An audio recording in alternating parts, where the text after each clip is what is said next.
সুন্দর একটা ভক্তিমূলক গল্প। সততায় লক্ষাধিক সঞ্চয়। কাল্পনিক, বাস্তব, পারমার্থিক সবই।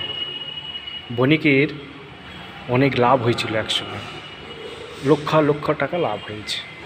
তিনি ভাবছেন যে এই টাকাটা আমি কি করে একটা সৎ জায়গায় দান করতে পারি, যাতে আমার পারমার্থিক একটু কল্যাণ হয়।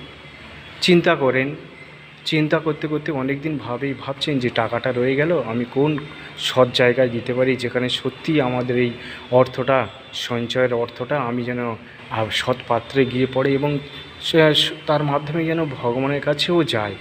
কিন্তু আমি চিনব কীভাবে, কার কাছে দেব? প্রতিদিন রাত্রেবেলায় এরকম চিন্তা করেন।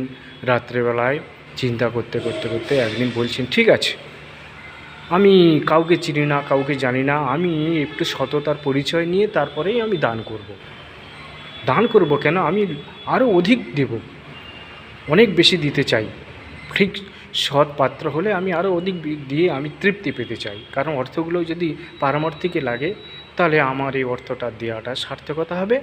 বণিক এইরকম সুন্দরভাবে ভাবতে প্রতিদিন রাত্রেবেলা ভগবানের কাছে প্রার্থনা জানায়। এখন চিন্তা করলেন যে আমি কি করে নির্ণয় করব কে সৎ আর কোন জায়গায় গিয়ে পড়বে। বহু মঠ মন্দির আছে, বহু ভক্ত আছে, কিন্তু আমি কিছুই বুঝতে পারি না আমি কার কাছে দিলে আমার এই টাকাটা ঠিক জায়গায় গিয়ে পড়বে। রাত্রেবেলা স্বপ্ন দেখছে, দেখো তুমি ছত্রদান করো, ছাতার মধ্যে তোমার ঠিকানাটা লিখে দেবে, লিখে দিয়ে আর বলবে যে আমার এই যে পেয়েছেন এটা সততার সঙ্গে যদি আমাকে ফেরত দেন, আমি তাকে প্রসাদ পাইয়ে দেবো।